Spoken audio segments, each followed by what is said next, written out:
What begins as what seems like a quiet hospital visit suddenly turns into a nightmare when the mistress punches the pregnant wife straight in the face inside the hospital room while the husband stands nearby, coldly watching and even laughing.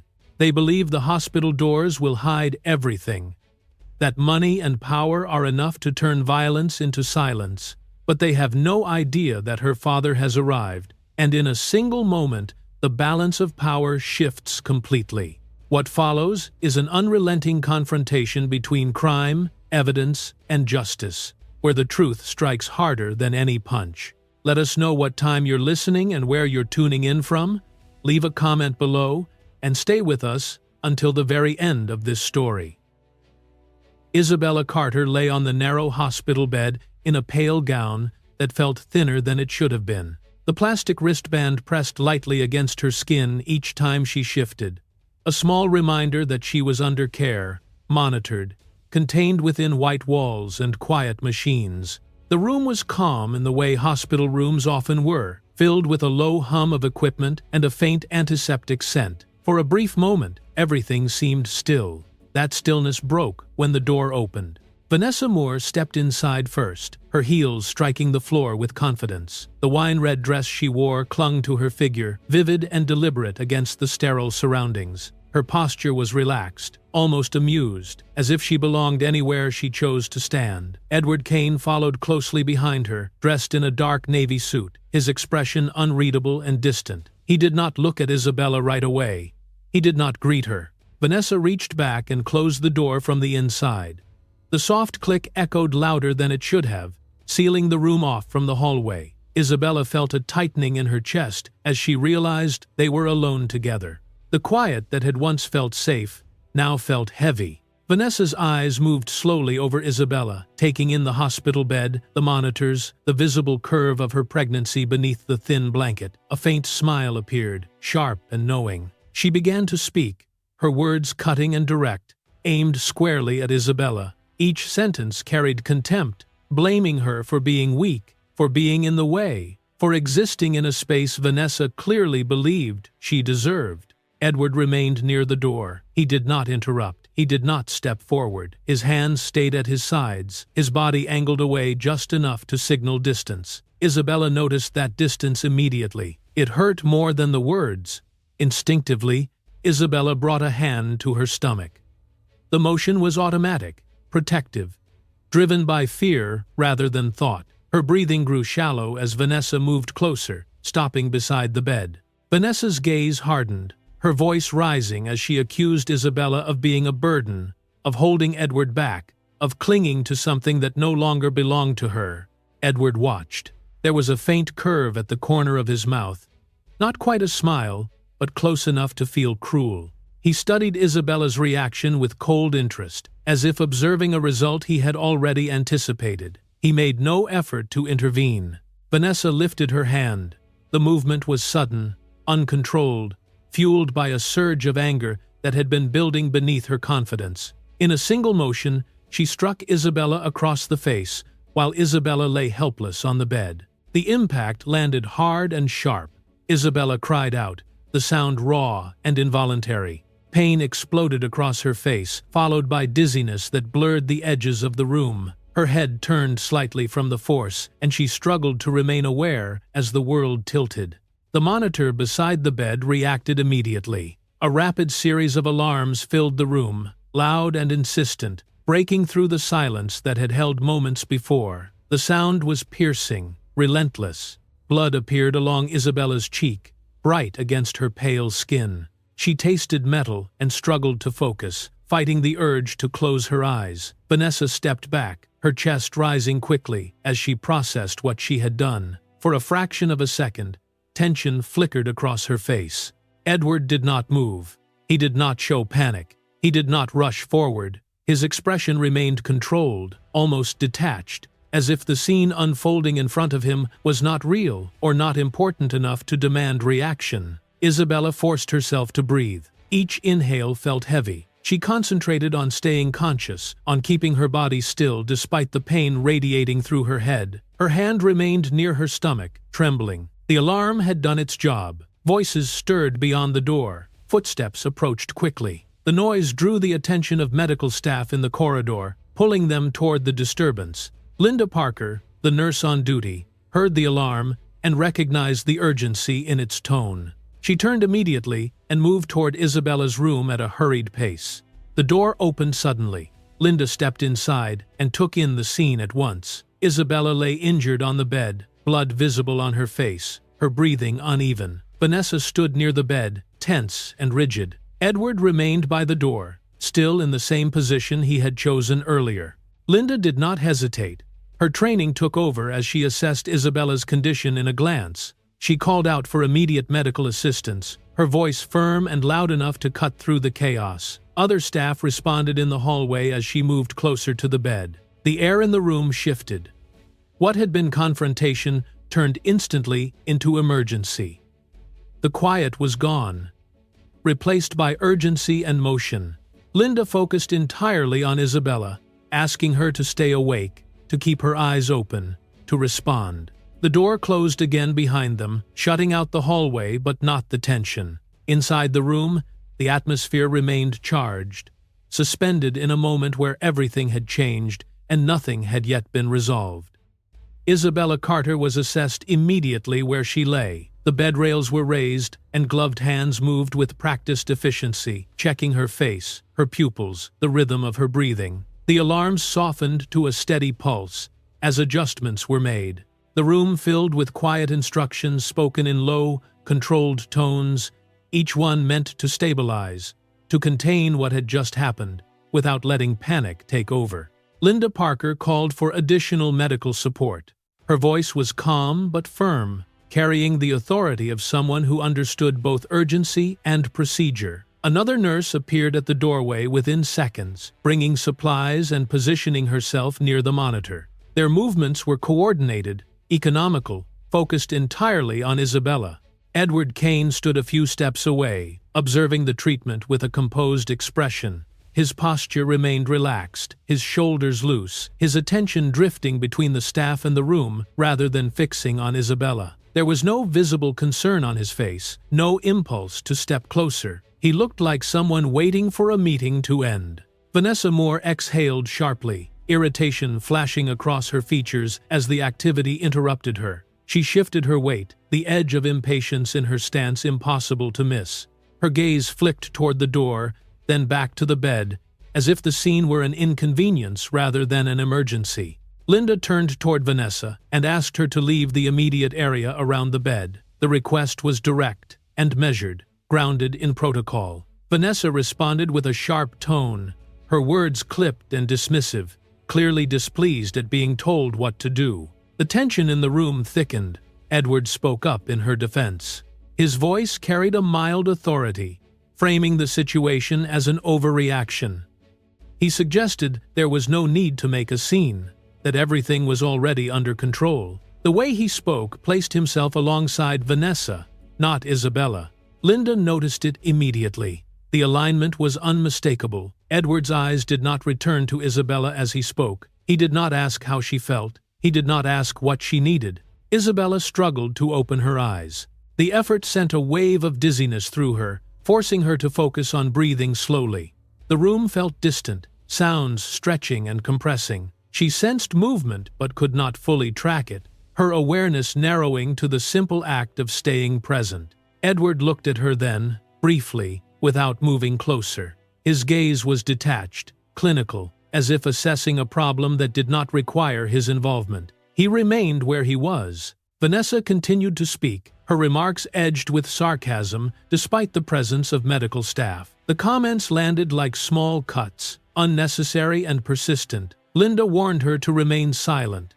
The warning delivered clearly and without hesitation. The room paused for a moment, waiting to see whether Vanessa would comply. Edward's mouth curved into a faint smile. It was subtle, almost imperceptible, but Linda caught it. The expression appeared when Isabella winced, when her breathing hitched. It was not a reaction of concern. It was something colder. That smile stayed with Linda. She felt it register as something wrong, something that did not fit the situation. She had seen fear before, and denial, and even anger. This was different. This was indifference, layered with approval. Isabella's awareness sharpened just enough for her to understand what she was seeing. Edward was not coming to her side. Vanessa was not being restrained. The realization settled heavily, pressing into her chest with more force than the pain itself. She felt abandoned, not in theory, but in practice, surrounded by people yet profoundly alone. The medical staff placed Isabella under closer observation, adjusting settings and noting responses. They worked methodically, keeping their voices steady. Vanessa shifted again, her patience thinning as she realized the process would take time. She looked at Edward, clearly wanting to leave. Edward checked his phone. The gesture was casual, almost bored, his thumb moving across the screen as notifications arrived. The contrast between the device in his hand and the situation unfolding beside him was stark. Linda memorized that moment. The phone, the timing, the choice. Isabella's body reacted before her mind could catch up. A wave of emotional shock washed over her, leaving her trembling despite the blankets. Her thoughts scattered, unable to settle, each one colliding with the next. The sense of safety she had clung to dissolved completely. Vanessa turned and stepped into the hallway, her movements sharp and irritated. She did not look back. Edward followed her without hesitation, glancing once more at the bed before leaving the room. The door closed behind them, sealing their absence. Linda remained. She pulled a chair closer and stayed within Isabella's line of sight, speaking softly to keep her grounded. The reassurance was gentle, deliberate, offered without urgency. Isabella focused on the sound of Linda's voice, letting it anchor her as her breathing slowly steadied. The room grew quiet again, though it was a different quiet now, heavier, charged. The machines continued their steady rhythm, filling the space where voices had been moments before. Isabella's breaths were shallow and uneven. Her hands shook slightly against the sheets. Linda noticed and adjusted her position, offering calm through presence rather than words. The moment did not need explanation. It needed stability. Preparations were made to take Isabella for further examination. Equipment was readied, forms checked, routines followed with careful precision. Linda glanced toward the door, her expression thoughtful, guarded. The look in her eyes was no longer neutral. The room settled into stillness. An uneasy silence lingered, holding questions that had not yet been spoken and answers that had not yet been demanded, waiting in the space between heartbeats. Isabella Carter was moved into a special observation area deeper within the hospital. The transfer was careful and controlled, her bed guided through corridors that felt longer than before. The lights above passed slowly, one after another, until she was settled into a room designed for monitoring rather than comfort. The door closed with a muted sound, sealing her inside a space where every breath and movement would be measured. The lighting in the room was dimmed as medical equipment was adjusted. Screens glowed softly in the background, their steady lines and numbers replacing the quiet of the earlier room. The air felt cooler here, more clinical, stripped of anything unnecessary. Isabella lay still, aware of the shift, aware that this was no longer a place for rest, but for vigilance. Dr. Ethan Brooks entered with her medical file held securely against his chest. His expression was composed, professional, but his eyes moved quickly, absorbing details as he approached the bed. He greeted Isabella in a low voice and positioned himself so she could see him clearly. His presence brought a measure of calm, even as he began his examination. He inspected the injury on her face with deliberate care, his movements precise and gentle. Isabella flinched when he touched the area, a sharp reminder of the pain that lingered beneath the surface. Every small adjustment sent a pulse of discomfort through her, and she had to steady her breathing to keep from reacting too strongly. Dr. Brooks noted what he saw without hesitation. The signs were clear. This was not an accidental injury. The impact had come from an external force, and the pattern left little room for doubt. His jaw tightened slightly as he processed the implications, though his voice remained even as he explained what he was checking. Nearby, the monitor tracking the baby's vital signs continued its steady rhythm. Isabella's eyes drifted toward the screen, her focus narrowing to the movement of those lines. Each sound felt amplified, each pause, however brief, tightened something deep in her chest. She gripped the edge of the sheet beneath her fingers, the fabric bunching in her hand. Anxiety pressed in from all sides, threatening to overwhelm her. She needed reassurance but was afraid to ask what she feared most. The question sat heavy on her tongue. Dr. Brooks ordered additional tests, his tone careful as he explained the need to assess any risk to the baby. The words were measured, chosen to inform without alarming, but Isabella heard the concern beneath them. Linda Parker stood close by, watching the exchange with a tense focus, her attention divided between Isabella and the monitors. Isabella finally spoke, her voice unsteady as she asked about her child. The effort left her exhausted, the simple act of forming the words draining more energy than it should have. Dr. Brooks met her gaze and answered honestly, without rushing. He told her they were watching closely, that they were taking every precaution. Edward Kane was not in the room. The absence registered slowly at first, then with growing clarity. Isabella's eyes shifted toward the door, half expecting him to appear. He did not. The space where he might have stood remained empty, untouched. The realization settled heavily, bringing with it a familiar ache. She understood then that he had chosen not to be there. The weight of that choice pressed down on her, making it difficult to stay composed. Her breathing faltered as the sense of abandonment took shape, sharper now that she could no longer ignore it. Linda noticed the change immediately, her expression tightening as she stayed close. Quietly, Linda made a note of the time Edward had left the treatment area. The action was subtle, almost invisible, but deliberate. She did not comment on it aloud. She did not need to. Beyond the room, voices echoed faintly in the hallway.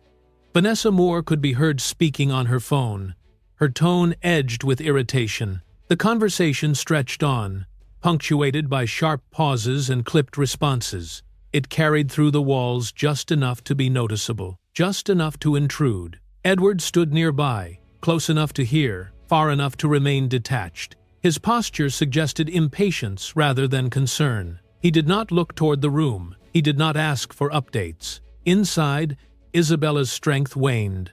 The strain of staying alert became too much, and she closed her eyes, her body yielding to exhaustion. The sounds of the monitors blended together, forming a distant, continuous hum. Her thoughts slowed, slipping into a haze where time lost its shape. A heavy silence filled the room. It was the kind of silence that did not bring peace, only pressure. Linda remained, attentive and still, recording observations as they unfolded. She documented the irregularities, the context, the details that mattered. Dr. Brooks updated the medical record with careful precision, noting indicators that could not be dismissed. The language was clinical, but the meaning was unmistakable. These were not isolated signs. They pointed to harm. Isabella drifted further into fatigue, her body responding to the cumulative toll. Linda stayed past the end of her shift, choosing not to leave. She adjusted the blanket, monitored the displays, and kept watch. The decision to remain was quiet, but intentional. The room grew darker as evening settled in. Outside, the hospital continued its steady rhythm, but inside, everything felt suspended. The air was thick with unspoken thoughts and unresolved tension. Linda looked at the monitoring board again, her expression troubled. Concern lingered in her eyes, joined now by resolve. She understood that what she was witnessing was not just a medical situation, it was something more, something that demanded attention beyond routine care. As night fully descended on the hospital, the room held its breath. Nothing moved forward, nothing resolved. The silence remained, heavy and waiting. Linda Parker left the hospital room only after confirming that Isabella Carter was temporarily stable. She paused at the threshold for a brief second, her eyes returning to the monitors before she turned away. The steady rhythm reassured her just enough to move forward. She closed the door quietly and headed down the corridor with purpose. She walked straight to the nurse's work area, her steps controlled, but quick. The sounds of the hospital continued around her, carts rolling, muted voices passing, but her focus narrowed to a single task. She logged into the hospital system and opened the incident reporting platform, her fingers steady as she navigated the interface she knew well. Linda selected the highest severity classification without hesitation.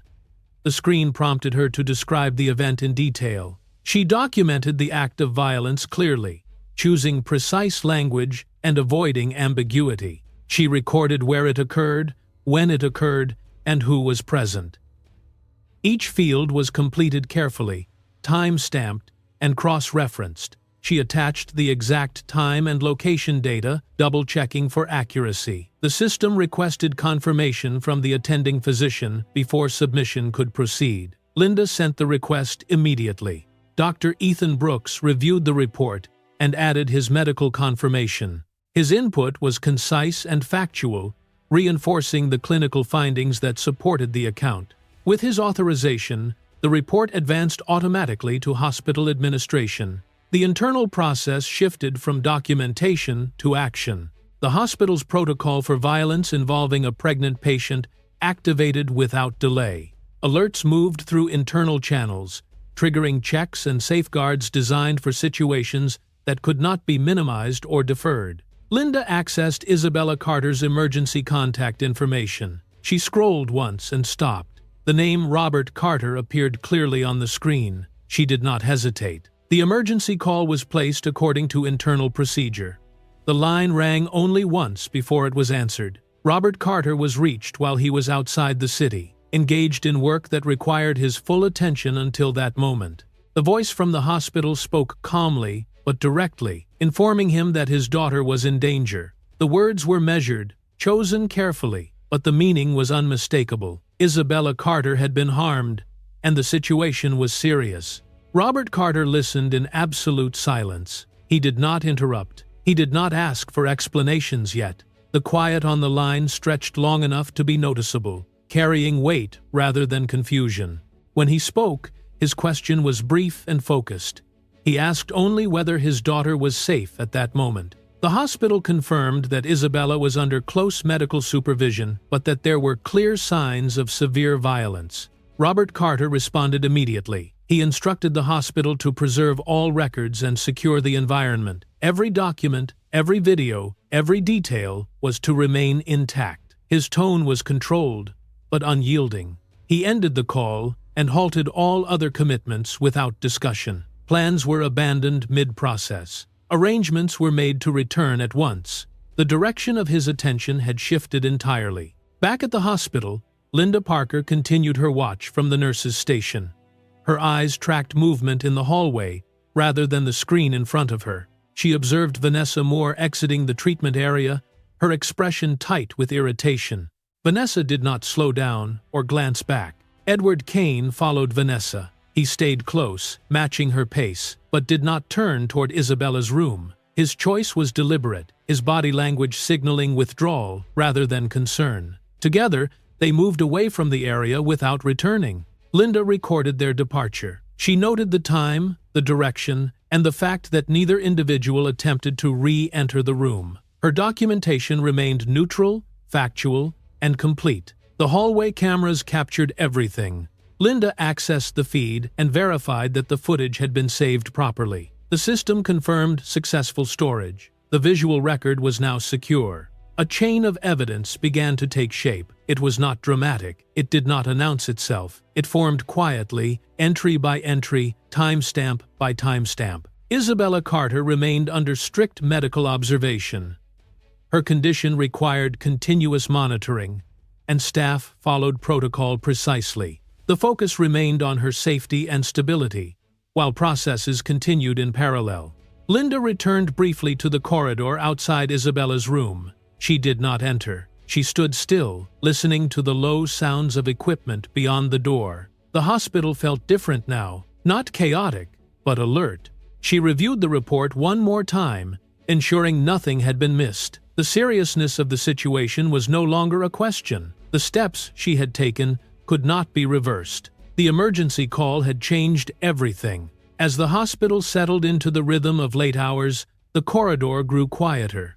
The lights remained bright, but the movement slowed. Staff continued their work with an unspoken understanding of the gravity of what had been set in motion. Inside the room, Isabella Carter was still being closely watched. Outside, the systems designed to respond to harm had fully engaged. The air held a sense of waiting. Nothing further happened yet, but the silence itself carried the weight of what was coming. Vanessa Moore returned to the waiting area with sharp, restless steps, the wine-red dress clinging to her frame as if it were armor. The irritation on her face had not faded since leaving the treatment corridor. She dropped into a chair with a visible exhale, crossing her legs and glancing around as though the hospital itself were responsible for the inconvenience. Edward Kane sat beside her in his dark navy suit, posture relaxed, eyes fixed on his phone. He scrolled without urgency, checking messages and notifications as if time were on his side. The glow from the screen reflected faintly across his face, calm and composed, untouched by the gravity of the building they were in. Vanessa spoke first, her voice low but edged with frustration. She complained about being forced to wait, about the staff, about the way the situation had escalated more than she expected. Edward responded in an even tone, assuring her that everything was under control. His words were smooth and practiced, meant to steady her temper rather than address the reality behind the walls. Vanessa leaned back, convinced. She believed no one would dare make a scene inside a hospital, especially one that relied on discretion. Edward nodded, reinforcing the idea with quiet confidence. He reached out to his private attorney through text, keeping the conversation brief and strategic. The exchange focused on minimizing legal exposure and maintaining leverage. Vanessa suggested the possibility of transferring Isabella Carter to another facility.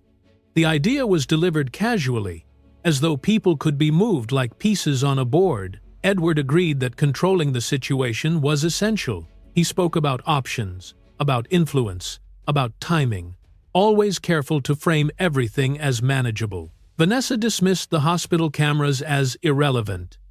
Edward echoed the sentiment, insisting that money could resolve most obstacles. Their certainty fed into each other, building a shared belief that the worst had already passed.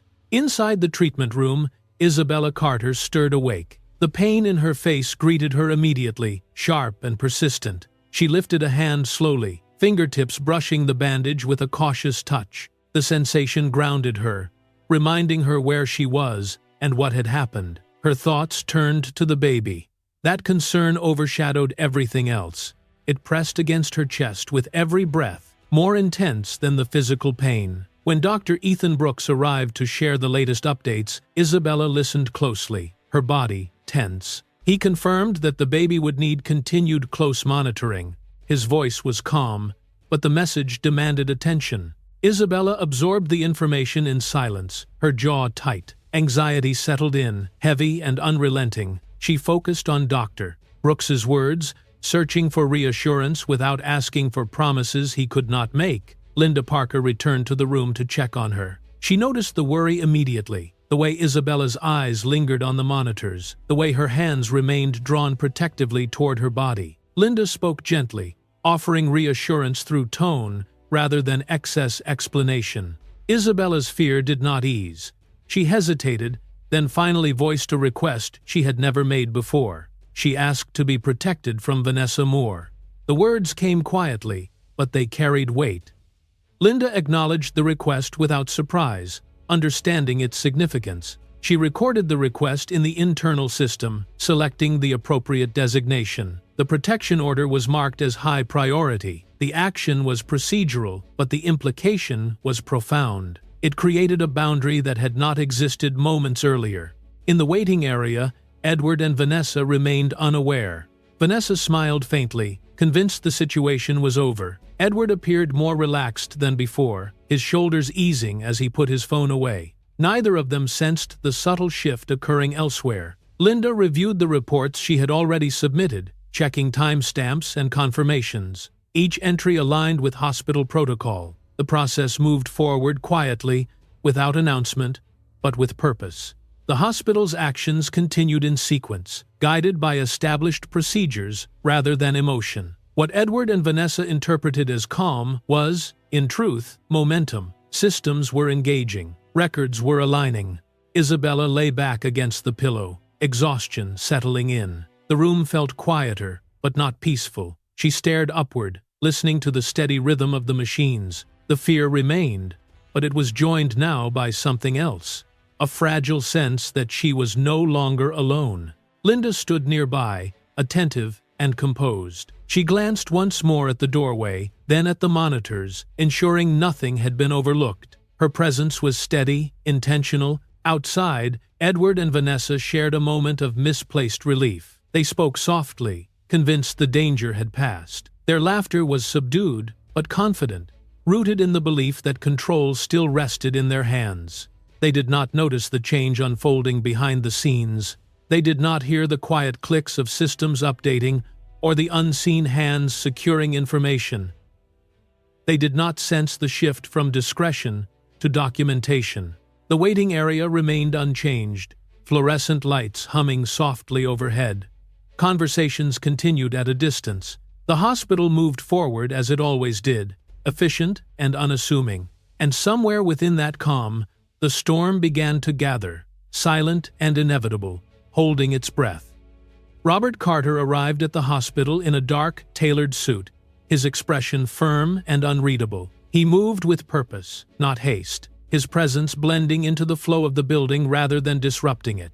No one announced him, no one needed to. He crossed the reception area without drawing attention, his focus fixed straight ahead. At the intake desk, a staff member recognized his name as soon as the file was accessed. The confirmation was quiet, procedural. Robert did not linger. He asked to see his daughter immediately, his voice controlled and steady, carrying neither panic nor uncertainty. He was led down the corridor and into the room where Isabella Carter lay. Isabella saw him before she could speak. Relief flickered across her face, followed by exhaustion. Her lips parted, but no words came. The effort was too much. Her eyes filled instead, and she turned her gaze slightly toward him, holding it there. Robert stopped beside the bed. He did not touch her at first. He looked at the injury on her face, the swelling, the careful placement of the bandage. The sight cut deep, and his jaw tightened. Whatever pain surged through him remained contained, compressed behind a still exterior. He asked Dr. Ethan Brooks about her current condition. The question was direct, precise. Dr. Brooks answered with the same clarity, outlining the injuries and the steps taken so far. He spoke plainly, avoiding speculation, focusing on what was known. Robert listened, without interruption. When the explanation ended, he requested the medical records immediately. Dr. Brooks provided the relevant documentation at the bedside, turning pages and pointing to notes that detailed the nature of the trauma. The references to violence were clear. They were clinical, exact, and impossible to dismiss. Robert absorbed the information in silence. His eyes moved across the text, then lifted briefly to Isabella before returning to the file. He acknowledged the facts with a single nod. Linda Parker entered the room and greeted him. Her posture was respectful, her tone professional. She confirmed that a full incident report had been completed and submitted through hospital protocol. Robert thanked her, not with warmth, but with recognition. He asked about the process, and Linda explained the steps that had already been taken. Satisfied that Isabella was stable, Robert stepped out of the room. He did not linger longer than necessary. Outside, he requested a meeting with hospital security. The request was immediate and unequivocal. He asked that law enforcement be contacted without delay. Security confirmed that the call had already been placed and that officers were on their way. Robert accepted the confirmation without comment. He positioned himself in the hallway, standing calmly with his hands at his sides. His demeanor did not invite conversation. Down the corridor, Edward Kane noticed him. Edward stopped short when he recognized Robert Carter approaching from a distance. Surprise flashed across his face before he masked it. Vanessa Moore sensed the shift in the atmosphere even before she saw the reason. The air felt heavier, charged with something she could not name. Edward straightened, adjusting his stance as Robert came closer. He attempted to maintain composure, drawing on confidence he had relied on for years. Vanessa remained a step behind him, her expression tightening as unease crept in. Robert looked directly at Edward Kane. He did not speak. He did not gesture. The silence between them carried more weight than words could have. Edward held his gaze, forcing himself not to look away. But the effort was visible. Vanessa shifted, suddenly aware that control was no longer hers. Whatever dominance they believed they held dissolved in that moment. Footsteps echoed from the far end of the hall. The sound was distinct, measured, unmistakable. The presence of law enforcement announced itself before anyone spoke. The corridor quieted as officers approached, their arrival drawing attention without spectacle. A hush settled over the treatment area. Staff paused in their movements. Conversations stopped. The atmosphere shifted from tension to expectancy, as if the space itself understood that a line had been crossed. Robert remained still. He did not move toward the officers. He did not look back at Edward or Vanessa. His posture stayed composed, his focus unwavering. The legal process was no longer theoretical. It had entered the building, audible and undeniable. The hallway held its breath, suspended in a moment where nothing else could be said. Detective Daniel Moore appeared in the hospital corridor, wearing a dark suit, his police badge visible against the fabric. His presence altered the rhythm of the space immediately. Conversations dropped to murmurs. Footsteps slowed. The corridor, already tense, seemed to draw inward as attention fixed on him. Hospital security coordinated quickly, guiding Detective Moore toward the area of the incident. Doors were cleared, and access points were controlled with quiet efficiency. The movement was practiced, restrained, and deliberate, reflecting procedures activated only when situations crossed into formal investigation. Linda Parker stepped forward without hesitation. Her posture was composed, but her eyes carried strain. She presented a concise account of what she had observed, focusing on times, positions, and actions. Her voice remained steady as she summarized the sequence she had already documented, careful not to speculate or dramatize. Detective Moore listened without interruption. When she finished, he requested immediate preservation of the scene and all corridor camera data. His tone was firm but neutral, signaling urgency without escalation. The request was acknowledged at once. A technical staff member confirmed that all video files had been secured and backed up. The confirmation was brief, factual, and logged. Detective Moore nodded, making a note as the assurance removed any doubt about data integrity. Dr. Ethan Brooks then provided the medical records. The files showed clear indicators of physical trauma inconsistent with accidental causes. The documentation was precise, clinical, and unemotional, yet its implications were unmistakable. Detective Moore reviewed the records carefully, his attention fixed on the notes that described injury patterns. Robert Carter stepped closer, his expression controlled. He stated clearly that he expected the matter to proceed strictly according to legal protocol. There was no anger in his voice, only resolve. Detective Moore acknowledged the request, understanding the weight behind it. Edward Kane was asked to move to a separate area for preliminary questioning. He complied, though tension tightened his shoulders. His steps were measured, and his expression attempted neutrality, but unease flickered beneath the surface. Vanessa Moore was instructed to remain where she was.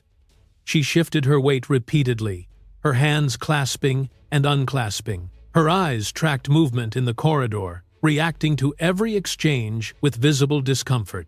Detective Moore began taking Linda Parker's formal statement. Linda recounted the events she had witnessed inside the room with clarity and restraint.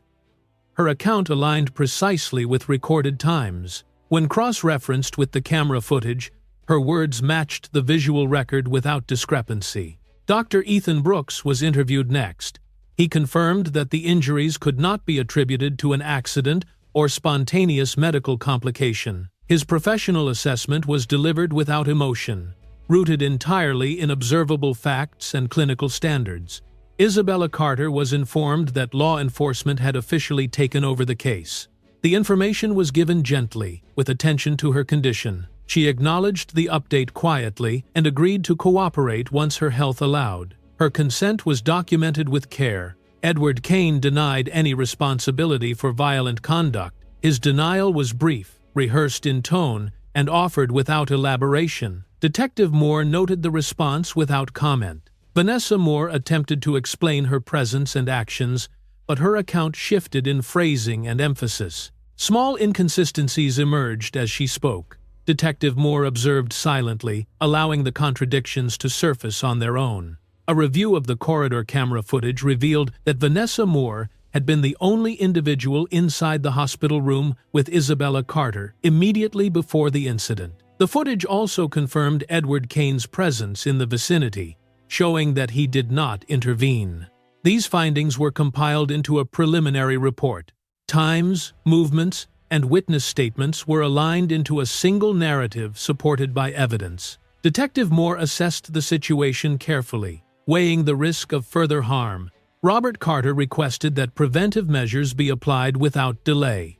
His request was noted as part of the record. Hospital legal staff began coordinating to complete the necessary documentation for transfer to law enforcement authorities. The atmosphere within the hospital shifted further. Staff moved quietly, aware that routine operations were now intersecting with legal proceedings. Edward Kane's expression tightened as he recognized the gravity of the situation unfolding beyond his control. Vanessa Moore's composure began to falter. She watched as officers spoke in low voices nearby, her earlier confidence replaced by apprehension. Her breathing grew shallow, and her gaze darted between faces.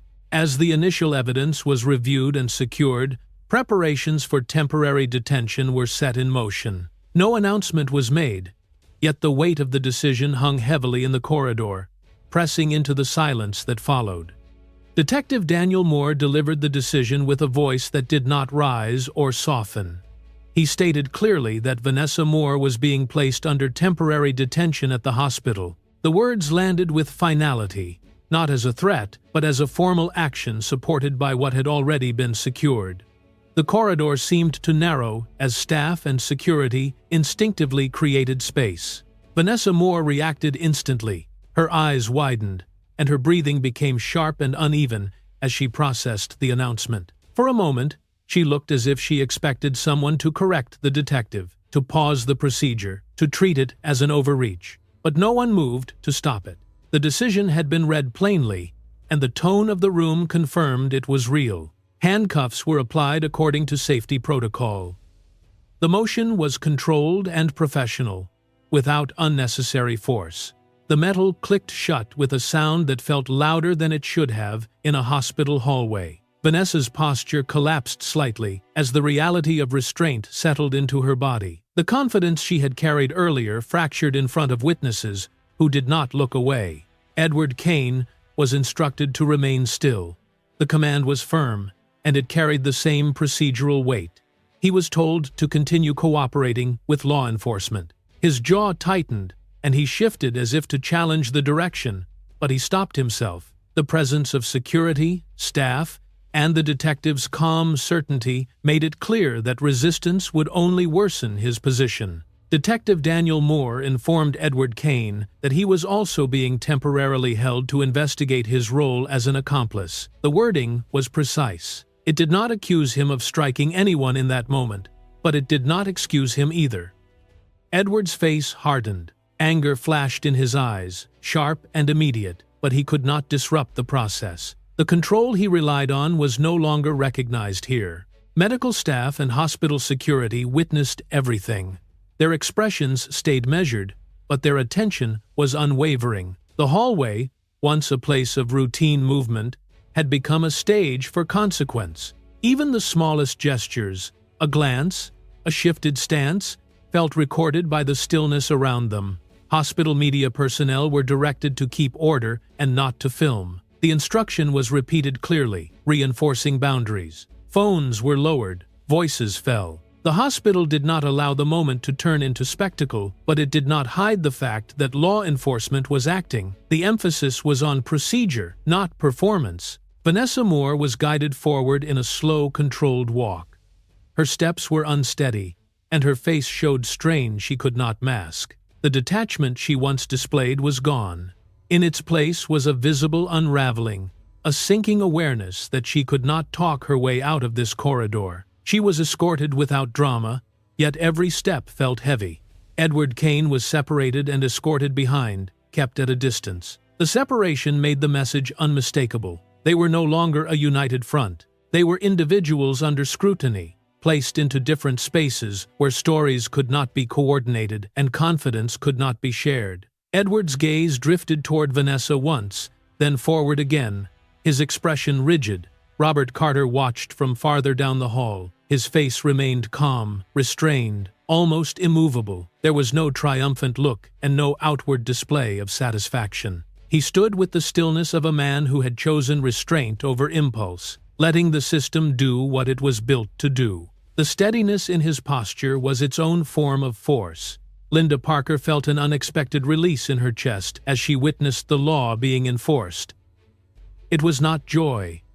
It was relief, sharp and quiet, the kind that comes when fear begins to lift. Her hands remained clasped near her waist, and she kept her expression professional, but her eyes showed that something inside her had eased. What she recorded, what she reported, had mattered. Dr. Ethan Brooks continued monitoring Isabella Carter's condition. His attention stayed on medical stability, on numbers, on signs that required careful observation. He did not abandon his role for the hallway, even as the hallway changed. His work remained focused, steady, and grounded in protecting Isabella and her pregnancy. Isabella Carter was informed that both Vanessa Moore and Edward Kane had been taken into temporary detention. The news reached her gently, without harsh phrasing. She did not react with sudden movement. Her body was too exhausted, and her mind was too strained. Instead, she absorbed the information as if it were a distant sound traveling through water. She closed her eyes for a moment, not in relief that erased pain, but in a brief surrender to exhaustion. The tension in her face softened slightly. Her breathing remained careful. The awareness that she was no longer facing them alone settled into her quietly, not as a cure, but as a change in the air around her. The case file advanced into the official investigation stage. Documentation shifted from internal incident reporting into formal legal handling. The weight of what had been gathered moved into a new category, one that demanded accountability beyond the hospital's walls. The transition was procedural, but it carried consequences that could not be undone. Detective Daniel Moore compiled the evidence to present to the prosecutor. The work was meticulous. Each piece was treated as part of a structure, not as a dramatic highlight. The hospital camera footage became a central pillar, a recording that did not change with emotion or persuasion. It held time, movement, and presence with unforgiving clarity. Medical documentation became critical forensic support. Dr. Ethan Brooks's notes carried clinical authority, describing injuries in terms that aligned with evidence of violence. The record did not argue, it stated. It supported the reality that Isabella's condition matched impact, not accident. Linda Parker's statement was assessed as highly credible. Her account had been consistent. It matched timestamps. It aligned with footage. Her decision to document and report had transformed her from a bystander into a reliable witness in a legal process. She understood that now, and the understanding made her posture more solid, even as fatigue pulled at her. News began to circulate about violence against a pregnant patient. The hospital did not allow filming in the corridor, but information traveled through official channels and professional networks. The public response swelled quickly. The story carried a kind of moral weight that drew attention without being invited. Reaction intensified as the facts became harder to ignore. Edward Kane felt the shift in real time. The authority he carried outside the hospital did not function here. The idea of reputation as protection began to collapse, not in a single dramatic moment, but in a steady erosion. He recognized it in the way staff avoided his eyes, in the way officers spoke to him with measured distance, in the absence of deference. Vanessa Moore faced the reality of serious criminal exposure. The corridor no longer felt like a place where she could intimidate or control. Her expression showed fear that surfaced between attempts to hold herself together. The possibility of prosecution sat in her gaze, like a shadow she could not escape. Edward's attorney was contacted, but the outreach was reactive, not strategic. The timing had already shifted against him. The call did not stop the process that was moving forward. It simply confirmed that he understood he needed defense, and that recognition came too late to reverse what had been set in motion. Robert Carter refused any compromise outside the law.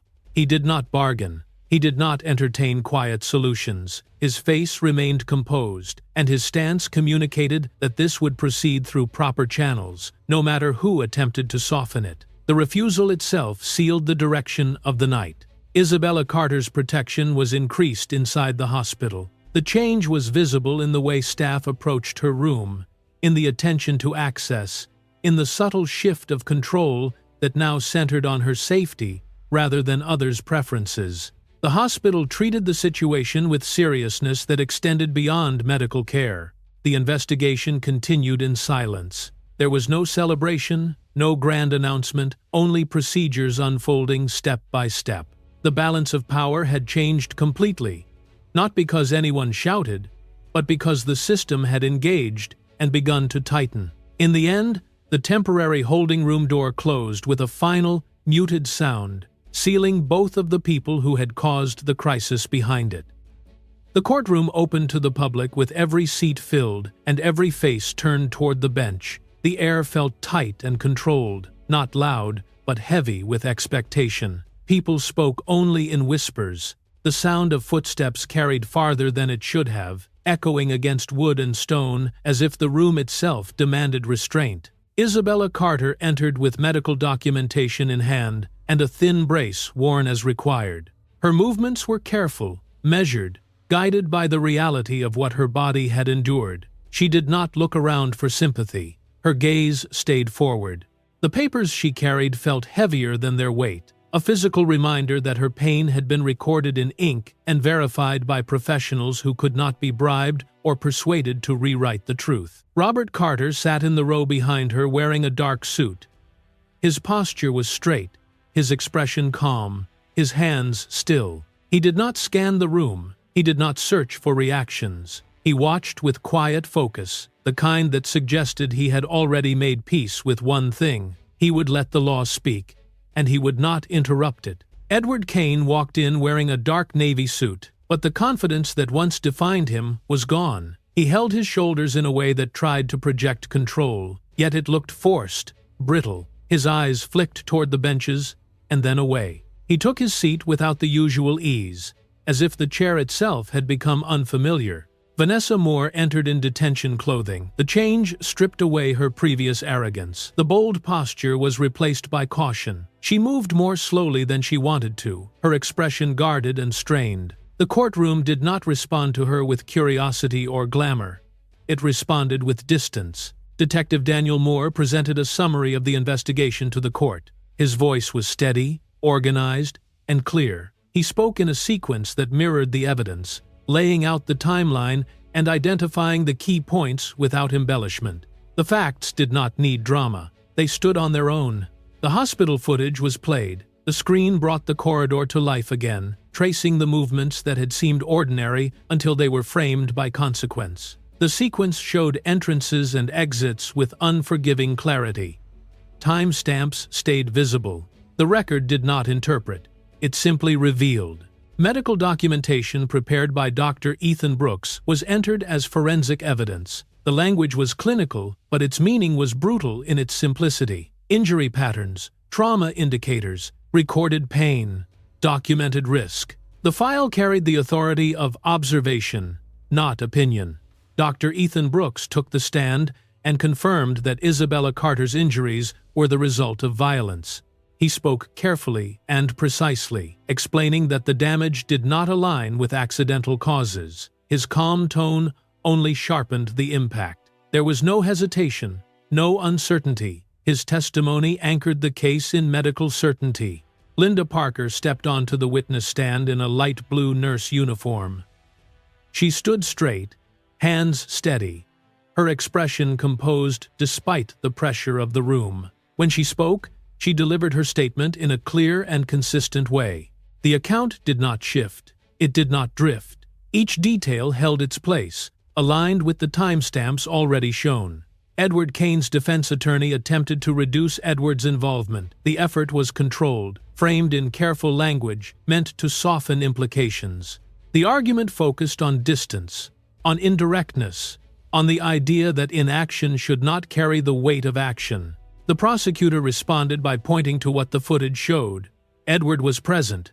Edward did not intervene. Edward stood still while harm unfolded. The image of him remaining motionless held the room in a quiet tension. It was not only what he did not do, it was the choice to do nothing while knowing what was happening. The court determined that Vanessa Moore was the direct cause of the injuries.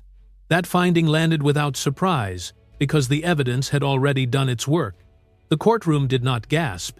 It absorbed. The truth had been shown too clearly to invite denial. Edward Kane was identified as an accomplice because he stood by and allowed the violence to occur. The conclusion did not require speculation. It required only acknowledgement of what the record proved. His stillness in that moment was no longer neutral. It was part of the harm. When Isabella Carter spoke, she kept her statement short. Her voice was controlled, restrained, shaped by exhaustion rather than performance. She did not raise her tone. She did not plead. She spoke as someone who had already learned that begging did not change what people chose to do. She emphasized the right to be protected, for herself and for her unborn child. The words were simple, but they carried a weight that settled across the room. She did not ask for mercy. She asked for recognition of what should have been obvious from the start. The courtroom fell completely silent when she finished. No shuffling, no whispering. Even the usual restlessness of an audience disappeared. The stillness felt absolute, as if the entire room understood that nothing said afterward could erase what had been spoken. The panel recessed to deliberate. The pause stretched. Edward Kane lowered his head as time passed. His shoulders sagged slightly, revealing the strain he had been trying to hide. Vanessa Moore fidgeted, her anxiety visible in the way she shifted and tightened her hands. Her eyes moved constantly, searching for any sign of change in the room that could suggest escape. When the panel returned, the air tightened again. The judge spoke with a firm tone, stating that violence against a pregnant woman was especially severe. The words carried moral weight and legal authority at once. The room seemed to hold its breath as the sentencing began. Vanessa Moore was sentenced to prison for assault, causing serious consequences. Her reaction tightened into a quiet shock. She did not shout. She did not collapse theatrically. The sentence stripped her options down to reality, and her face showed the moment she understood there was no path out. Edward Kane was sentenced to prison for his role as an accomplice and for abandoning the victim. His expression hardened, then cracked at the edges. He looked forward, jaw clenched, trying to appear unaffected, but the weight of the decision settled in his eyes. He had built his life on control. The sentence removed it. No special leniency was accepted. The court rejected attempts to soften the consequences. The ruling stood firm, complete, and final within the room's authority. A low murmur rose across the benches when the verdict was announced. It was not chaos, it was release, a sound of people reacting to a moment that had been building for weeks, now solidified into a legal outcome. Officers escorted both defendants out. The movement was orderly, practiced, unyielding. Chains of procedure closed around them, the same way they had closed around Isabella's case from the first report onward. Robert Carter stood as the trial ended. He did not smile. He did not display anger. He simply rose, his face unreadable, and watched the courtroom return to motion. The doors at the back eventually swung and then shut. The courtroom doors closed with a quiet finality that marked the end of the trial.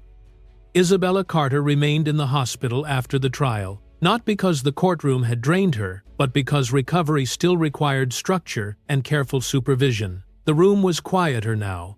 The tension that once lived in every hallway felt farther away, like a storm that had finally moved past the building. Her body still carried pain, yet the pain no longer felt tied to fear. Day by day, her condition stabilized under medical evaluation. The routine of checks, vitals, and careful monitoring continued, steady and predictable. The predictability became its own comfort. It meant the worst had been contained. It meant she could breathe without waiting for the next disruption. Dr. Ethan Brooks reviewed her progress with calm consistency. When he confirmed that the baby was no longer at acute risk, the words settled into Isabella's chest like a careful release. It was not instant joy. It was relief that arrived slowly, as if her mind needed time to believe it was allowed. She listened, eyes fixed on him, and nodded once, holding herself together with a quiet strength that had been forced into her. During a later shift, Linda Parker visited her room again. She entered with the same professional steadiness she always carried, but her expression held warmth that did not cross into pity. She offered a sincere wish for Isabella to heal fully, her voice gentle and honest. The words were simple, yet they carried the weight of everything Linda had done when it mattered. Isabella thanked Linda for standing with the truth. The gratitude was not dramatic. It was direct. She spoke as someone who understood that courage can look like paperwork, a phone call, and refusing to turn away. Linda accepted the thanks quietly, her gaze lowering for a moment before she met Isabella's eyes again. Robert Carter stayed close during those recovery days. He did not hover with unnecessary words, and he did not demand that Isabella revisit what had happened. He remained present, steady, a calm figure in a room that once felt unsafe. He handled small tasks without comment, adjusted a chair, checked a message, and sat back down. His support did not need speeches. It existed in silence. He never brought up the courtroom outcome directly.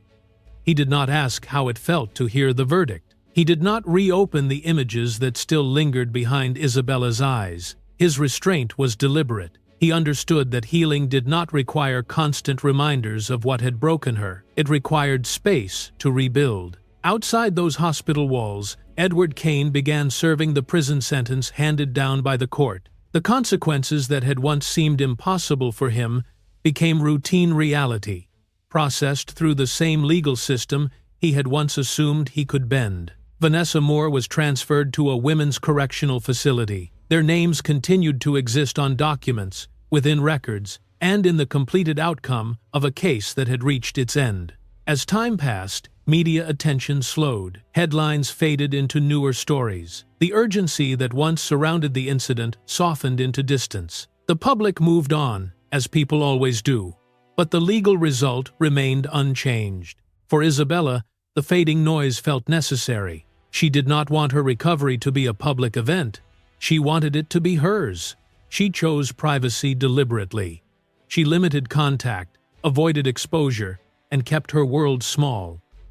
Rest became the focus. She slept when she could, listened to quiet sounds in the room, and allowed herself to heal without pressure to perform strength for anyone watching. The emotional recovery required more patience than the physical. Some mornings she woke with calm.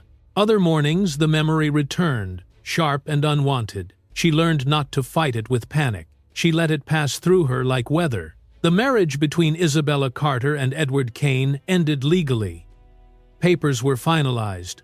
Formal steps were completed. The separation was not only emotional, but official, confirmed in the same system that had protected her when she needed it most. Isabella made no attempt to reach Edward afterward.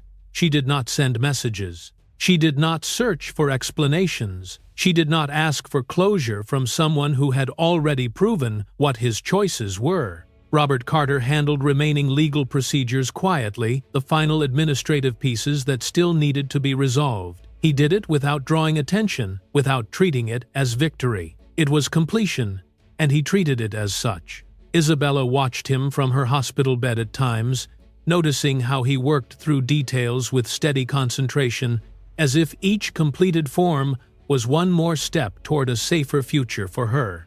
As her strength returned, Isabella began thinking about what came next. Not in grand plans, but in cautious thoughts, simple decisions, where she would live, how she would rebuild a routine that did not feel fragile, how she would protect her peace. The future felt different now. It was not bright in an unrealistic way. It was possible, and that was enough. The painful memories did not vanish overnight, but they began to lose their sharpest edges. They retreated slowly, leaving space for calmer thoughts to exist. Isabella could feel the difference in her body. Her shoulders loosened, her breathing deepened. The constant alertness faded. In its place was an awareness of safety. Not perfect, but real. supported by law and by people who had done their jobs with integrity. The hospital gradually returned to normal rhythm. Nurses moved through corridors without the same heavy silence. Doors opened and closed with routine purpose. Linda Parker continued her work with a stronger steadiness, as if the experience had confirmed her instincts and her responsibility. Dr. Ethan Brooks noted that Isabella's case had passed the dangerous stage and continued to monitor with care. When the day came for discharge, Isabella followed medical guidance and prepared to leave. She moved slowly, still cautious, but more stable than before. Robert Carter walked beside her. They did not speak much as they made their way out. The hospital lobby looked the same, yet it felt different to Isabella, as if she were seeing it through a new lens. Morning light poured into the entrance as they stepped toward the doors. Isabella paused for a moment, standing at the threshold. She took a deep breath, filling her lungs fully. The air felt cooler outside, cleaner. She lifted her gaze, and there was no fear visible in her eyes. Justice had been carried out clearly and openly. The truth had been recognized. And as Isabella Carter stepped forward into the light, her life moved quietly into a new chapter.